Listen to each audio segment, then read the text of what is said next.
नमस्कार जी, सुप्रभात। आज मैं करवा चौथ के व्रत की कहानी लेके आई हूँ। कहानी इस प्रकार है। कार्तिक कृष्ण पक्ष की चतुर्थी को करवा चौथ कहते हैं। इसमें गणेश जी का पूजन करके उन्हें पूजन दान से प्रसन्न किया जाता है। इसका विधान चैत्र की चतुर्थी में लिख दिया है, परंतु विशेषता यह है कि इसमें गेहूं का करवा भर के पूजन किया जाता है और विवाहित लड़कियों के यहाँ चीनी के करवे पीहर से भेजे जाते हैं तथा इसमें निम्नलिखित कहानी सुनकर चंद्रोदर्थ में अधर्य देकर व्रत खोला जाता है। कथा।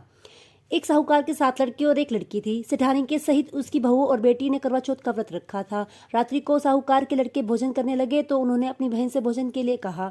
इस पर बहन ने उत्तर दिया, भाई अभी चांद नहीं निकला है, उसके निकलने पर अधर्य देकर भोजन करूंगी। बहन की बात सुनकर भाइयों ने क्या काम किया कि नगर से बाहर जाकर अग्नि जला दी और छलनी से ले जाकर उसमें से प्रकाश दिखाते हुए उन्होंने बहन से कहा, बहन चांद निकल आया है और अधर्य देकर भोजन जीम लो। यह सुनकर उसने अपनी भाभियों से कहा कि आओ तुम भी चंद्रमा को अधर्य दे लो, परंतु वे इस कांड को जानती थी। उन्होंने कहा, भाई जी अभी चांद नहीं निकला, तेरे भाई तेरे से धोखा करते हुए अग्नि का प्रकाश छलनी से दिखा रहे हैं। भाभियों की बात सुनकर भी उसने कुछ ध्यान न दिया। वह भाइयों द्वारा दिखाए प्रकाश को ही अधर्य देकर भोजन कर लिया। इस प्रकार व्रत भंग करने से गणेश जी उस पर अप्रसन्न हो गए। इसके बाद उसका पति सख्त बीमार हो गया और जो कुछ घर में था उसकी बीमारी में लग गया।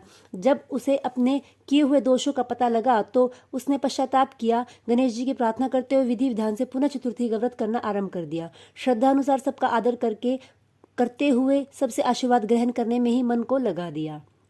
इस प्रकार उसके श्रद्धा भक्ति सहित कर्म को देखकर भगवान श्री गणेश उस पर प्रसन्न हो गए और उसके पति को जीवन दान देकर उसे आरोग्य करने के पश्चात धन संपत्ति से युक्त कर दिया। इस प्रकार जो कोई छल कपट को त्याग कर श्रद्धा भक्ति से चतुर्थी का व्रत करेंगे वे सब प्रकार के सुखी होते हुए क्लेशों से मुक्त हो जाएंगे।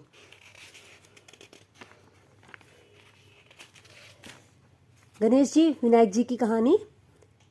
एक अंधी बुढ़िया थी जिसका एक लड़का था और एक लड़की की बहू थी। वे बहुत गरीब था।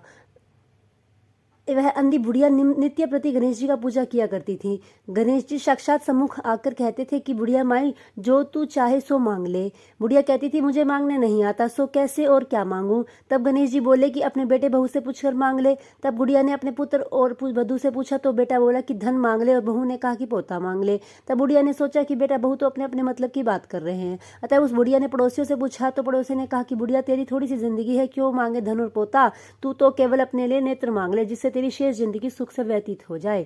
उस बुढ़िया ने बेटे और बहू तथा पड़ोसियों की बात सुनकर घर में जाकर सोचा, जिससे बेटा बहू और मेरा सबका ही भला हो वह भी मांग लूं और अपने मतलब की चीज भी मांग लूं।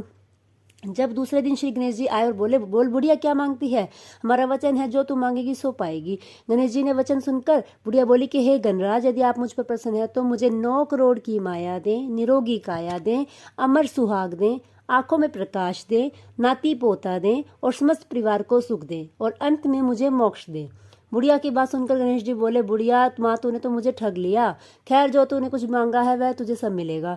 यूं कहकर गणेश जी अंतर्ध्यान हो गए। हे गणेश जी, जैसे बुढ़िया माँ को मांगे अनुसार आपने सब कुछ दिया है वैसे ही आप सबको देना और आपको हमको भी देना, कृपा हमको भी देने की कृपा करना।